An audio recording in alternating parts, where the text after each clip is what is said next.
Hey guys, I'm Jimmy Fenner with Overlandtraining.com.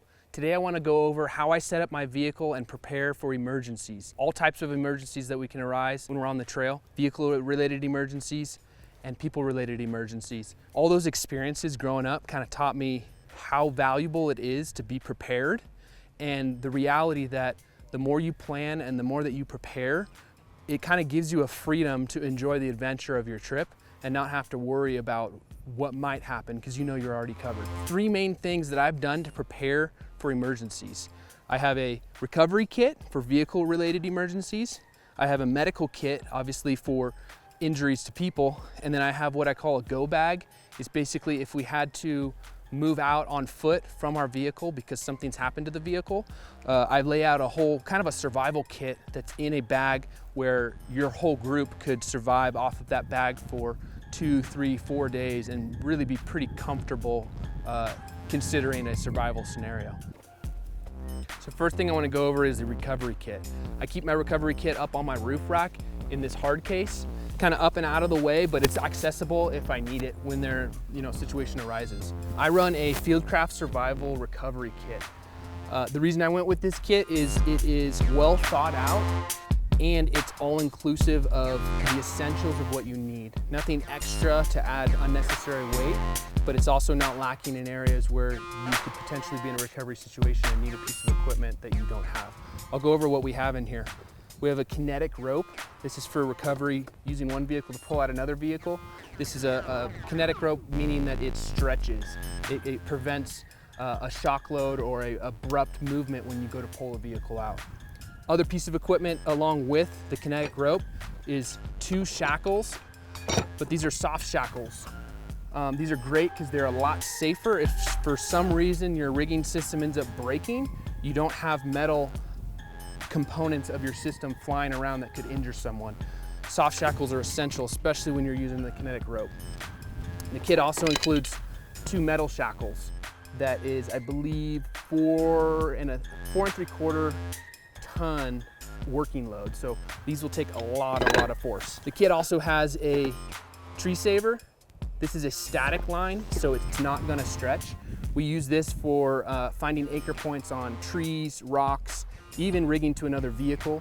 This is what you're gonna use when you're using your winch in a static, slow speed recovery situation. We also have a 30-foot static webbing rope or strapping. This, in a lot of kits, this is actually not static. This is what's called dynamic or kinetic, so the stretch. Problem is if you use a kinetic or stretching strap system while you're winching, it can be dangerous because it can preload your system with kinetic energy that then if something breaks, actually will accelerate the force of how much things get thrown around. So it's really essential to make sure that you have a kit that has static strapping for winch recovery and kinetic rope for vehicle-on-vehicle recovery. Like I said, this is Fieldcraft Survival's kit. I very much recommend this. It's all printed out with your working load limits, what it'll handle. You can couple that up to make sure that your vehicle is the right weight within the capacity of what these can handle. And you can find all this stuff on fieldcraftsurvival.com.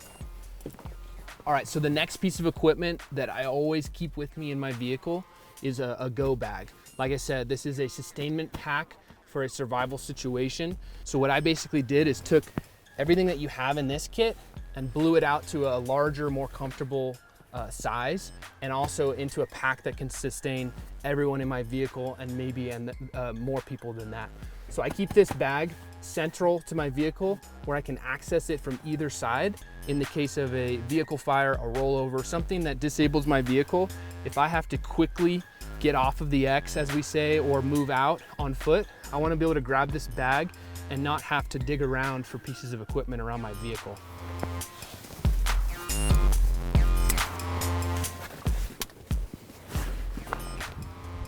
This is the Fieldcraft Survival Go Light bag. It doubles as a seat back panel for your vehicle. You can find them at fieldcraftsurvival.com. In this med bag, I have a BHRK kit. This is put together by Fieldcraft Survival in partnership with North American Rescue. This has your gloves, it's got sterile rolled gauze, it has some hemostatic dressing, It also has some tape and some other trauma dressings, basically a bleed kit. If you have any kind of bleeder, any kind of injury that needs to be immediately addressed and stop that bleeding, you can do it with this kit. In this bag with that med stuff, I also have cat tourniquet. This is a Gen 7 cat tourniquet. You can look at fieldcraftsurvival.com, and we have all kinds of content everywhere on how to use these. I'd highly recommend training yourself up on how to use this and also keeping at least a couple of them in your vehicle. I usually have one on my person, a couple in my vehicle, and obviously one in this survival bag. So the next piece of equipment I have in here is a shelter bag. So I just have a bunch of Mylar blankets in here. These are amazing. You can use them as a blanket to stay warm. You can use them to build a shelter. You can even use them as kind of a basin to hold water or to carry water. You can turn them into a bag to contain water. I have some hand warmers, foot warmers, in case you get in a really cold situation. I also have some fire starting sticks in here and a headlamp. The next piece of equipment in here is a water procurement kit. So this is 2 Fieldcraft survival bags. These are little water bags. They're 1 liter each. And in the back here, I have a water filter, like a backpacking water filter. Just a little pumping filter. It's awesome to have so that if you come across any kind of a body of water, you can use this to pretty quickly fill up on water and be able to put it in a bag system where you can then continue moving on. One of the most essential pieces of equipment for off-road or outdoor survival when you're on an overland movement, if you have to move on foot, is your nav kit or North America map, basically a blown out large map of North America.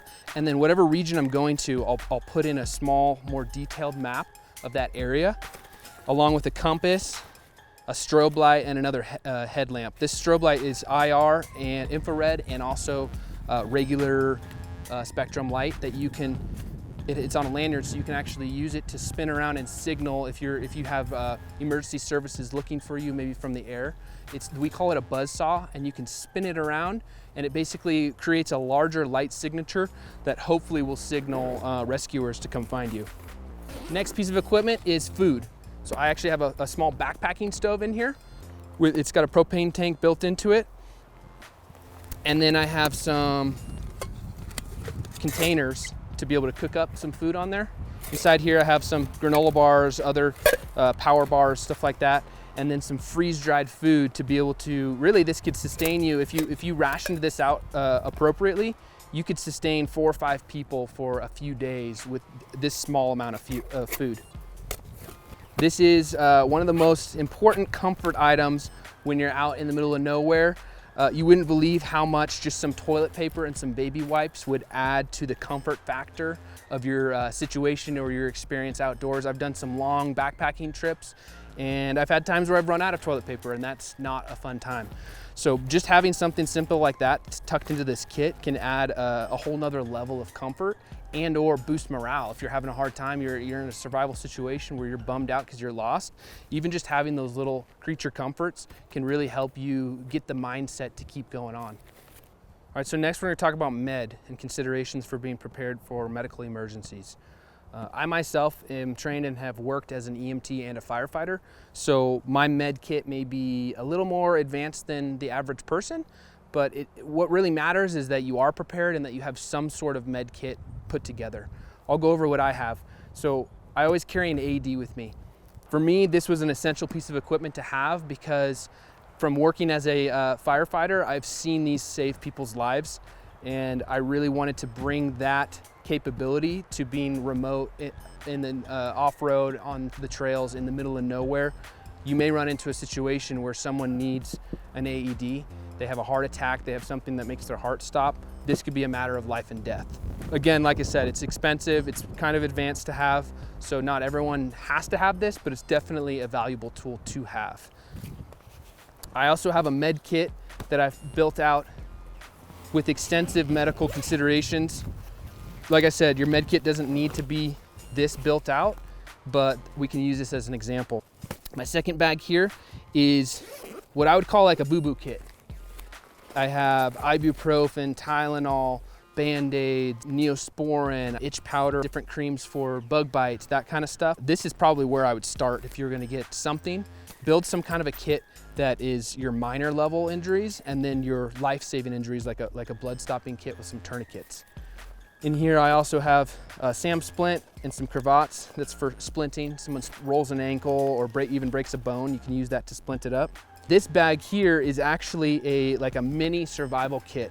I have a little shovel in there, I have a fire starting kit, I have a headlamp, I also have some extra batteries for my equipment, and I have some shelter considerations with the Mylar blanket, stuff like that. But this is a scaled down version. I have a little bit of survival in my med kit, and I always have a little bit of med in my survival kit. So it's always good to kind of cross-load your equipment so that in an emergency, if you happen to only grab one piece and you're stuck with that, you at least have the staples of survival covered in different amounts, in different bags that you have. All right, guys, I hope you enjoyed this content. We look forward to training with you in the future. You can look us up on overlandtraining.com and also fieldcraftsurvival.com. But until next time, always remember to plan, prepare, and adventure.